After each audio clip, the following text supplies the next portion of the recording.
And without any further ado, I would like to introduce Jennifer Mizzi. She works for the Immigrant, let me just make sure I get this right, or how about you say it there, Jennifer? Yeah, Immigrant Services Association of Nova Scotia. And she's been teaching English as an additional language and developing curriculum for more than 8 years. She's worked in all over the place, even out here in Whistler, BC. Way to go. Also Slovakia, Slovenia, and Halifax, Nova Scotia. She's been a seasoned presenter with 2 national conferences and a TESL conference behind her, and recently completed a course in Essential Skills and earned an Essential Skills Practitioner certificate, which is no small feat, let me tell you, because I looked into doing this myself, through Douglas College here in BC. So without any further ado, Jennifer, I will pass over presenter rights to you. And thank you, Catherine. You're welcome.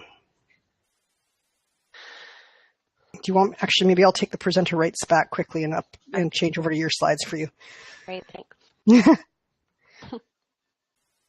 Full service. It's wonderful.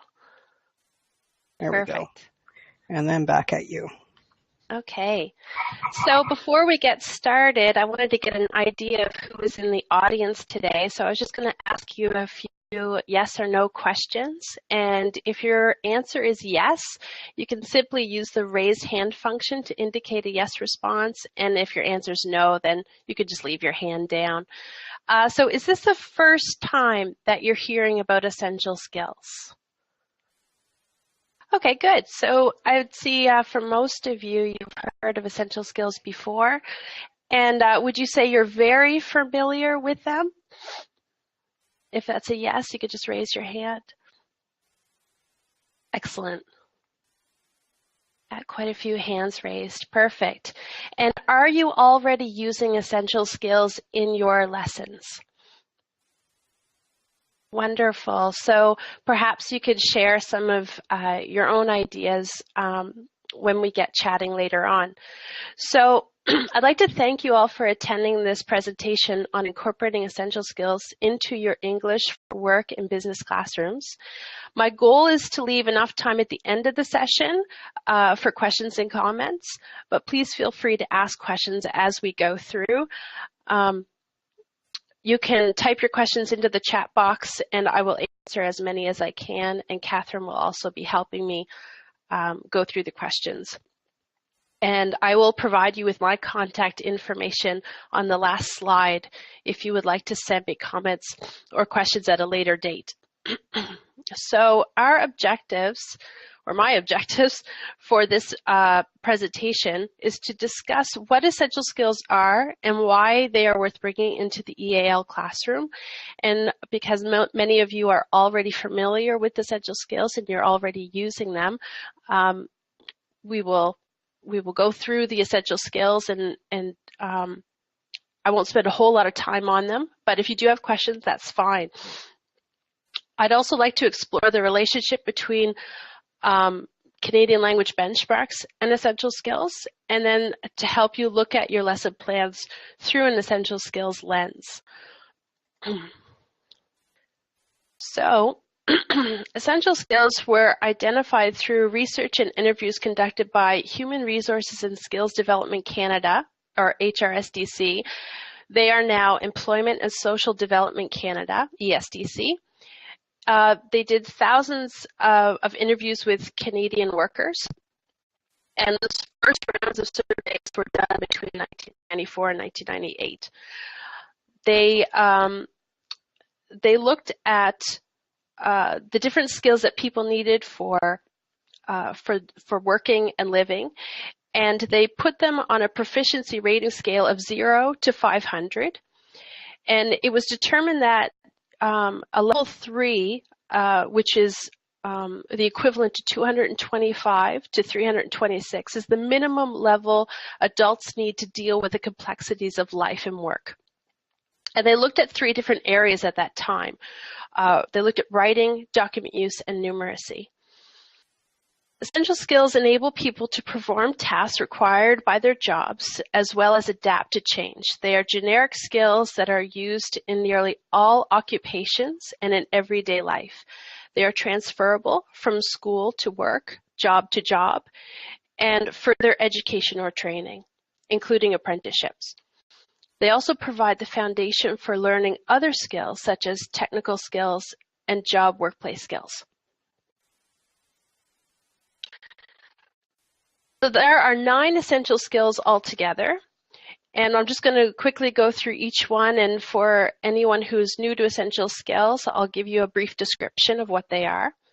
So there's thinking, and thinking differentiates between 6 different types of interconnected cognitive functions, and those 6 groups are problem solving, decision making, critical thinking, job task planning and organizing, significant use of memory, and finding information. Then there's oral communication. Oral communication pertains primarily to the use of speech to give and exchange thoughts and information by workers in an occupational group, but for our purposes, it also includes listening skills. So when EDL instructors are looking at oral communication, we're assessing both speaking and listening. Then there's working with others. And this examines the extent to which employees work with others to carry out their tasks. Do they have to work cooperatively with others? Do they have to have the self-discipline to meet work targets while working alone? So we're looking at those areas. Then there's continuous learning, and this examines the requirement for workers in an occupational group to participate in an ongoing process of acquiring skills and knowledge. Continuous learning tests the hypothesis that more and more jobs require continuous upgrading, and all workers must continue learning to keep or to grow in their jobs. Kind of like what we're doing today with our PD sessions. If this is true, then the following will also become essential skills: knowing how to learn, understanding one's own learning style, and knowing how to gain access to a variety of materials, resources, and learning opportunities. Then there's reading, and this refers to reading material in the forms of sentences, paragraphs, texts. There's writing, document use, which involves a variety of information displays in which words, numbers, icons, and other visual characteristics like lines, colors, and shapes are given meaning by their spatial arrangements. For example, graphs, lists, tables, blueprints, schematics, drawings, signs, and labels are all documents used in the world of work. There's numeracy, and numeracy refers to the worker's use of numbers and their capability to think in quantitative terms. And finally, digital technology. Computer use indicates the variety and complexity of computer use within the occupational group.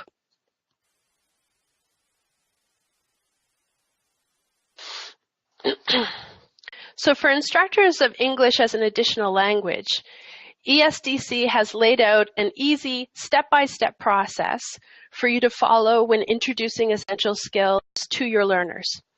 I'm going to walk you through the steps, and we will look at examples for each one. The first step here is to introduce the 9 essential skills to your learners. You may want to do a classroom activity around different skills that they may use in their professional or personal lives. If you have access to computers or smart boards in your classrooms, there are also fun quizzes and interesting videos online that will help introduce essential skills to your learners. I will frequently use a quiz or a video for a basic introduction, and then I introduce my clients to national occupational classification codes and essential skills profiles online. And we're going to take a closer look at those in a few slides. And we'll look at the essential skills that relate to their individual professions. We'll go through this in a few minutes. And I'll show you also a couple of different websites where you can access essential skills profiles. The second step that they highlight here is to do a needs assessment. And unless you're an essential skills practitioner, you cannot do a formal essential skills needs assessment. However, there are many self-assessment tools available online, and as an EAL instructor, you can use the relating Canadian language benchmarks to Essential Skills Comparative Framework. And I will demonstrate in this presentation how easy it is to assess your learners' essential skills without having an Essential Skills Practitioners. You will be able to determine where they are starting from by using their individual Essential Skills profiles, and you'll be able to set out some learning objectives for them. And then the third step here, it is to work on developing your learners' skills. And this is the easy part, because you don't need to change anything about what you're already doing. This is not about teaching new material or teaching it in a different way. It's just about looking at what you're already doing through an essential skills lens. We want to connect what we are doing in the classroom with what our learners want to do in the labor market. So we want them to see how what we're doing in the classroom is directly connected to what employers want and need.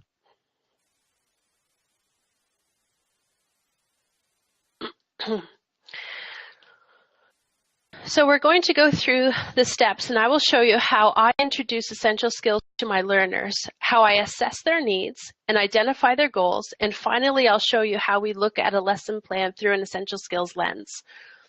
At iSense, we teach a number of different labor market language, or you may be more familiar with the term English for specific purposes classes. There are classes that are profession specific, such as communication for engineers and communication for healthcare professionals. And then we have classes for mixed professionals, such as our communication for work and business classes. We also teach English in the workplace, and our instructors will teach learners one-on-one or sometimes in small groups in their workplace. In all of these situations, we introduce essential skills in the same way, by introducing learners to essential skills through activities, quizzes, or videos, and then we introduce them to their NOCs and their essential skills profiles. So we're going to walk through the steps together and with a few examples. And once I've explained the 9 essential skills to my learners, and we have done an activity or looked at a video, I will show them they will find their NOCs and essential skills profiles.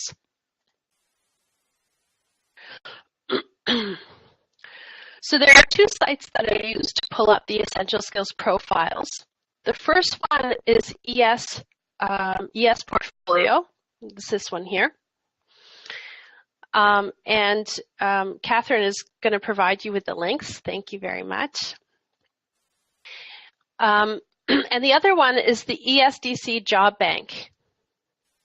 She's got them in the box there for you. The profiles in both sites include example tasks for each essential skill. And there'll be an example of this one in a future slide. And those tasks are also followed by a complexity rating. So the essential skills are rated on a complexity scale of 1 to 5. Some of them are 1 to 4. And we will look at the profiles and ratings more closely in the following slides. So your clients have been introduced to essential skills. They have looked at their NOCs and essential skills profiles. They can see how essential skills are relevant to their job in Canada. So now you're ready to assess their needs.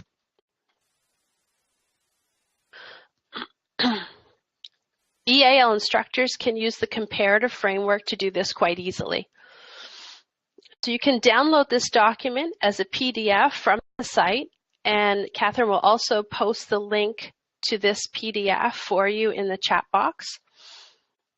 And in the comparative framework, there is a chart that shows you how CFBs relate to the essential skills levels of complexity.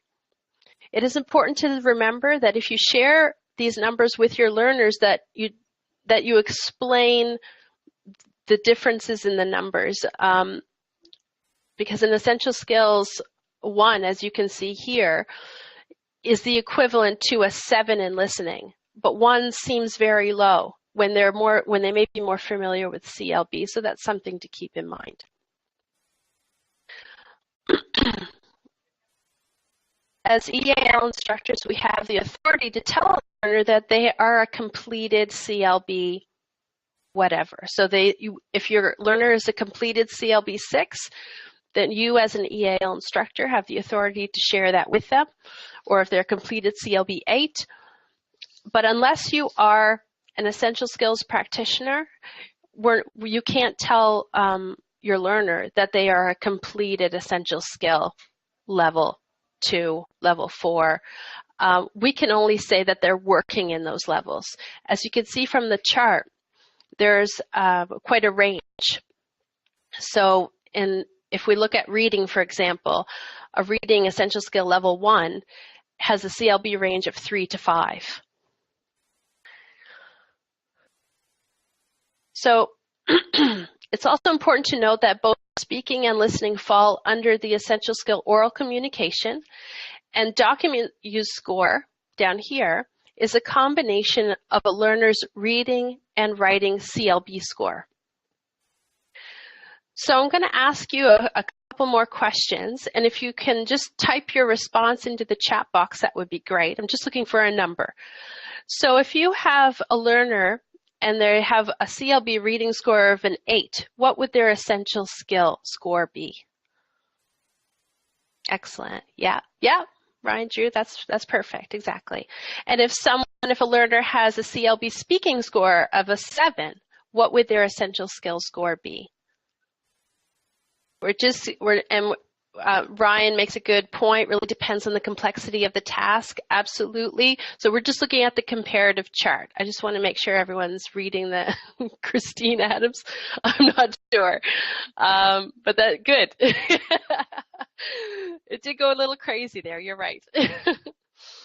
And the last question is, if someone has, you might want to follow this one carefully, if someone has a CLB reading score 7 and a writing score 6, what is their document use Essential Skill level?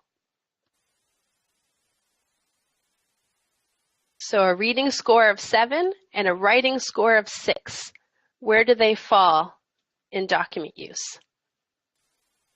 Great. Yeah, exactly. We can't say that they're a completed 2, so we're going to call that one a 2-3. They're somewhere in there.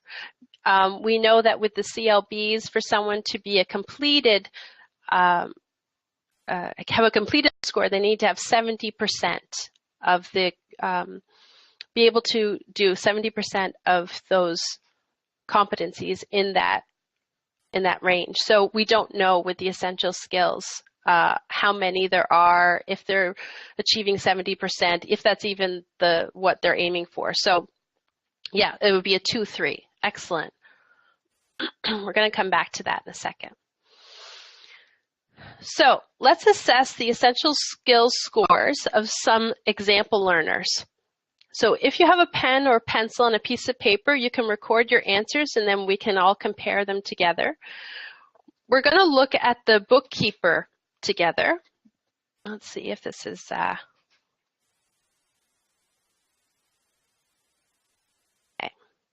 So we're going to look at our bookkeeper, our learner A or client A.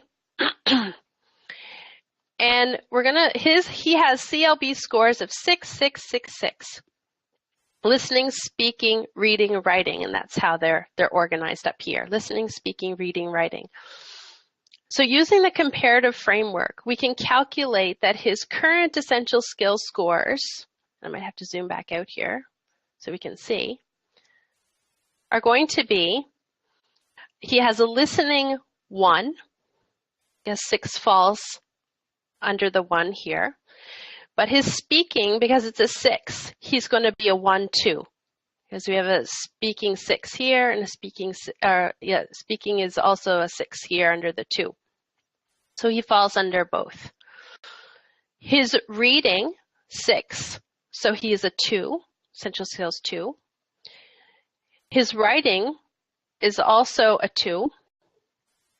And his document use also falls under 2. So I'm going to give you a few minutes, and I'll make this a little bit bigger for you guys. Using the comparative framework.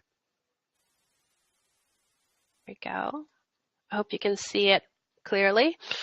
I'd like you to, I'll give you 3 minutes, and I'd like you to identify what their current essential skills scores are based on their CLBs up here at the top. Okay, excellent. So this just gives you an idea how easy it would be to use the comparative framework to kind of get an idea of where your clients are starting with essential skills. And this is, unless you're a practitioner, this is a really, that's okay, Yvonne. It's a really great way to kind of just get an idea of where they are. Because when you move on to looking at their essential skills profiles, you'll have a better idea of what their goals should be. So let's take a look at the answers. And it looks like most of you are spot on. So our civil engineer has a listening of 1, speaking 2, a reading and writing 2, and document use of 2 or 3. And then our dentist, she has a listening of 1 or 2, speaking 2, reading 3, writing 2, and document use 2 or 3. And I've also included their knock code down below for easy reference. Good job.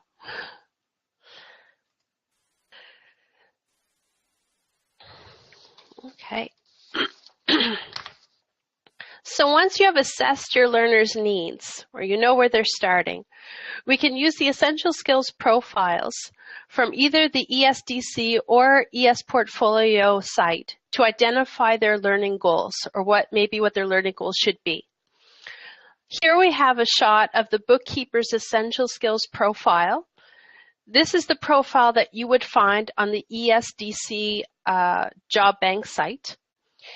If we look at the reading essential skill, you can see that the tasks are followed by a number.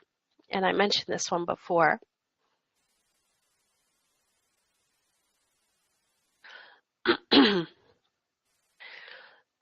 These numbers indicate the essential skills complexity ratings. And by going through each essential skill in this essential skill profile, you can determine where your learner needs to focus their attention and make improvements.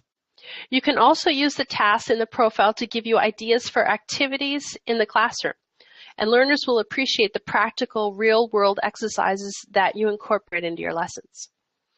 If we look at the tasks for the bookkeeper under the essential skills reading, you will see that most of the tasks require an essential skills level 3. This would be the goal for my learner, to achieve that level 3. An essential skills reading level 3 is the equivalent of a CLB range of 7 to 9. So this gives me my learner's goal, and I would like for him to aim for a CLB reading 8. 7, 8 would be excellent. It's also important to stress to clients that just because many occupations suggest having an essential skills level 4 or 5, that doesn't mean that they need to be at a CLB 11 or 12 before they apply for a job in their field. That's really important to explain to a client, because they may feel like I'm never going to achieve that and I need to work now. So they may be required to perform. This would be important to explain to them at a level 4 or 5 sometimes, but not all the time. We also continue to learn on the job. And so I would stress that these are goals that they can work on also once they are hired.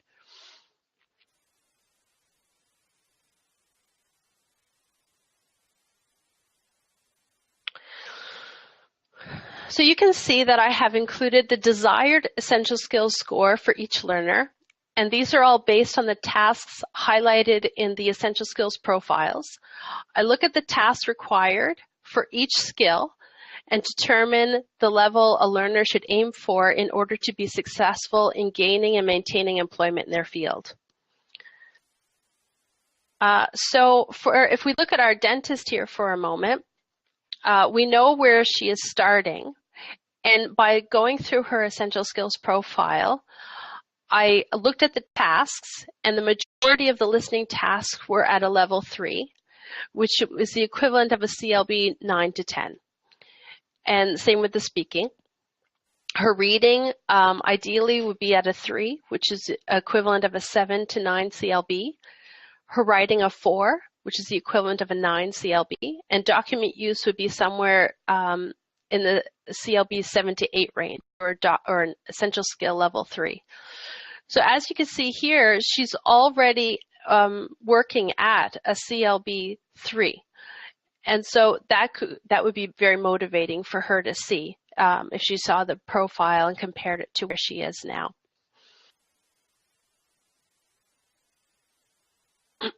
The other things that I've included down below here are the most important skills. And if you look at the Essential Skills profiles at the ES Portfolio site, they will highlight for you what the most important skills are for those particular occupations. I'm unsure as to how they came to that conclusion, except it must have come out of the surveys that they did. So if you looked up her profile at the ES Portfolio website, at the very top of the portfolio profile, it would show you the most important skills, and they usually list the top 3. So for her, oral communication, critical thinking, and continuous learning came up for a dentist with the NAW code 3113.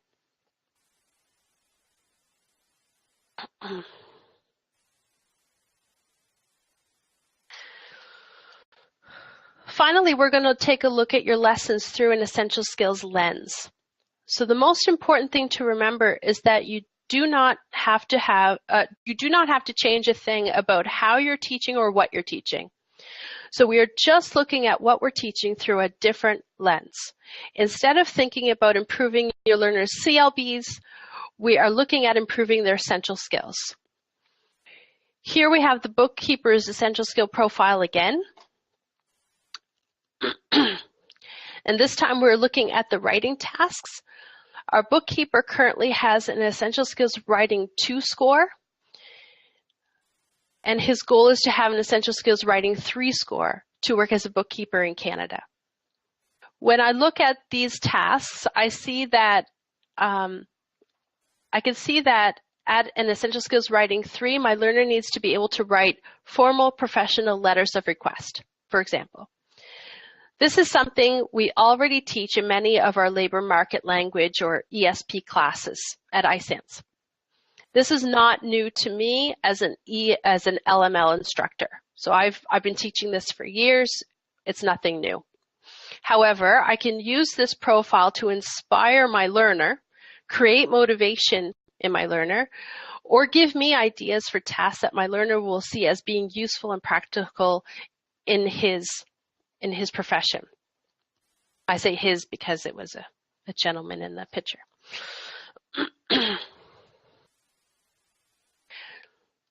We have incorporated essential skills into our lesson plan templates. So as you can see here, this is one of the templates in our organization. And we have we also have the CLBs here, but we've put a place for the essential skills. So instructors can go through and check off which essential skill they're focusing on. And we don't have all 9 here. And that's because we can't, as EL instructors, we can't attach a level of complexity to any of the essential skills apart from document use, reading, writing, and oral communication, speaking and listening, using the Comparative Framework. So all of the other ones, although we use digital technology in our classrooms, and of course we're using thinking skills and working with others, we don't attach the complexity ratings to them, so we don't actually include those here. We have digital technology here and thinking skills. Those are simply for instructors to check off if they're including maybe a digital component, but otherwise they don't need them. So they could check off the writing and then what level the task is at according to the complexity ratings chart. And I'll show you an example of one of those.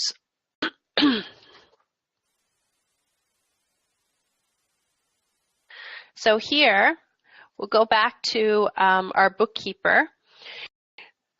So now when I plan my lesson on writing a formal business letter, I can refer to the Essential Skills profile and talk about the practical.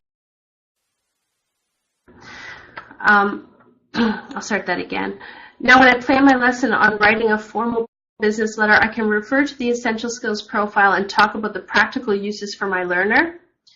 My learner can connect what we are doing in the classes to what they will be doing in the Canadian workplace. I can also see that I am setting my learner up for success by helping them reach their desired essential skills level goals.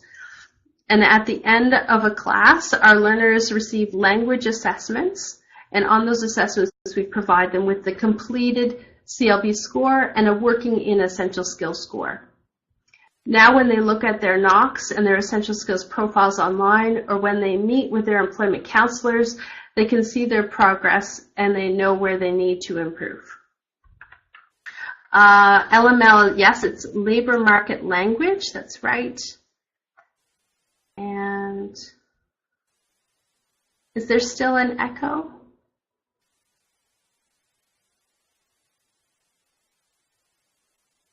Yes, but it's tolerable. Okay, good. Not really tolerable or not really an echo? It's okay now. Good. All right. Well, I don't have much more to say before we open up for questions. So one more. Yeah, perfect. Good. Then you won't have to listen to my echoes. So at this time, I want to thank you for listening, but I do want to open it up for questions because I know there's a lot of information. So if you have questions or if you'd like to share what you're doing with essential skills in the classroom, I'd love to hear what those things are. There may be no questions or people are very shy. Most of the linked classrooms focus on RWTs, which is basically the same. Okay.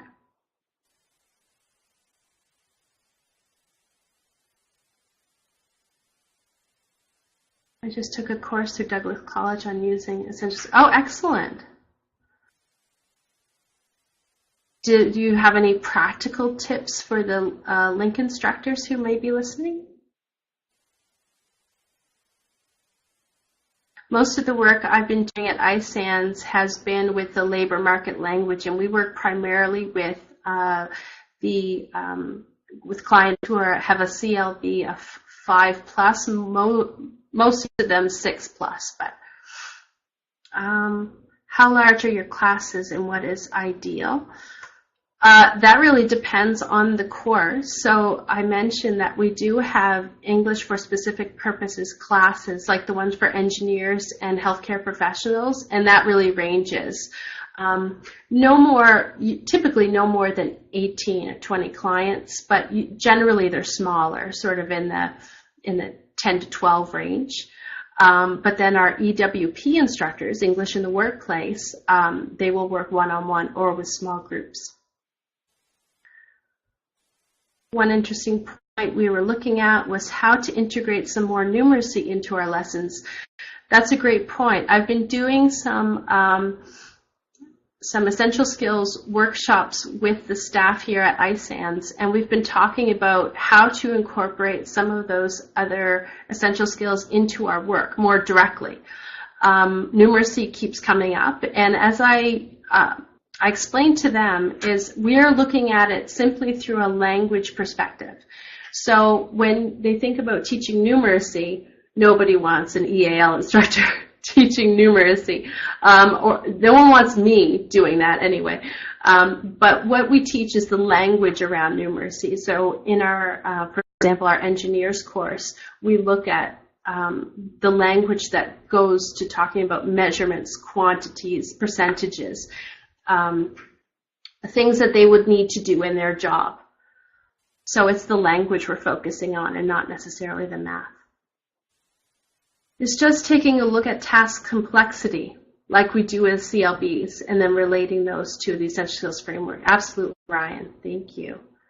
I'm starting to teach people who are already in a specific job and gearing material to them. Great, Yvonne. And oh, I prefer I prefer 10 max. Yeah, don't blame you.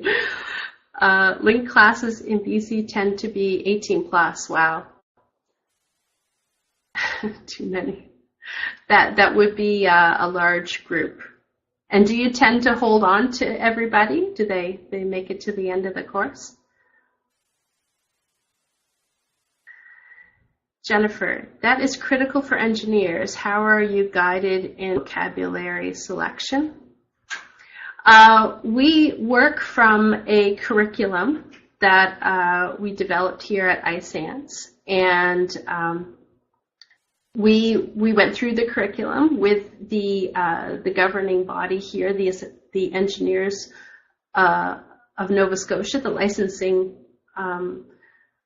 board, and they helped us develop and went through our curriculum, and yeah, it was a cooperative effort. So a lot of the terminology came from other people who are across Canada who are working with engineers and working alongside with Engineers Nova Scotia. Numeracy is more than that, absolutely. Calendars, temperatures, absolutely. Continuous intake, yes, yeah. Some of our courses are also continuous intake. Great. Manola has shared a link to Essential Skills for Nurses. Excellent, thank you. And Catherine says digital technology is another excellent essential skill to bring into the classroom. Yes, absolutely.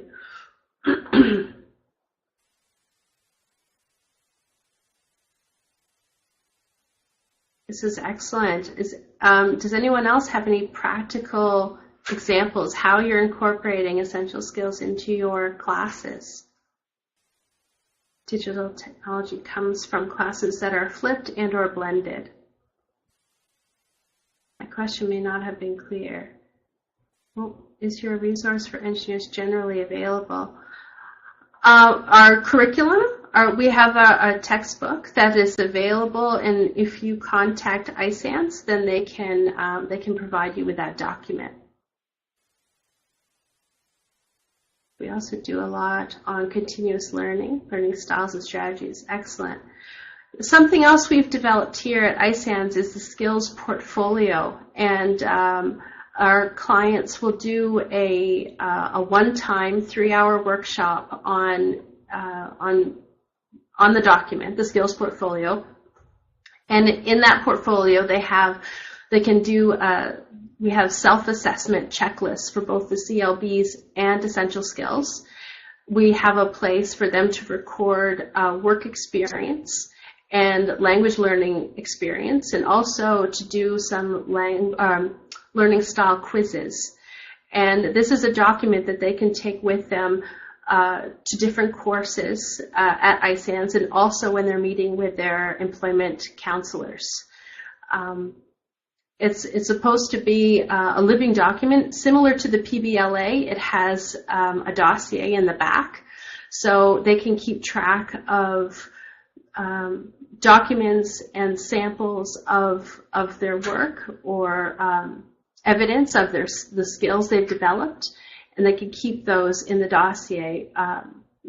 If they want to use them in an interview, they can. It's not a career portfolio, but it's just a place for them to keep track of their learning and help them reach their professional goals. Providing opportunities to work on computers in classrooms, absolutely. Yeah, if you have the ability to do that, that's excellent. Adele, you're welcome. Any other questions from anybody? Might be interesting for workplace link students to highlight their essential skills in their portfolios. Yeah, absolutely. It would be an excellent activity. Entrance, exit. Yeah, and I think it's the same idea with the PBLA. It's for them to see their progression. It's supposed to be a tool that motivate them and foster independence. Is anyone using essential skills profiles in their work now? Or have you been looking at the NOC codes or occupational profiles with your learners? Yes, I agree with Manola that you're an excellent facilitator, Jennifer. You're interactive and okay with silence.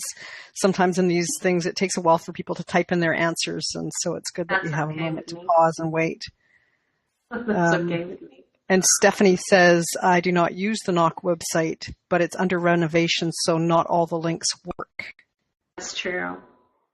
Yeah, I haven't been using the NOC website recently because of that, but the essential skills profiles are really, really helpful. You're welcome, Ryan. Thanks for coming. And Adele says, this has been a very good review. Thanks very much to Jennifer and Catherine. So it sounds like we're moving towards wrap up. So you'll see on Jennifer's last slide there that she has her contact information. And you can follow her on Twitter as I do. And we will also be able to continue the discussion and go further into sharing resources and so on Tutela in the forum, the Realize forum.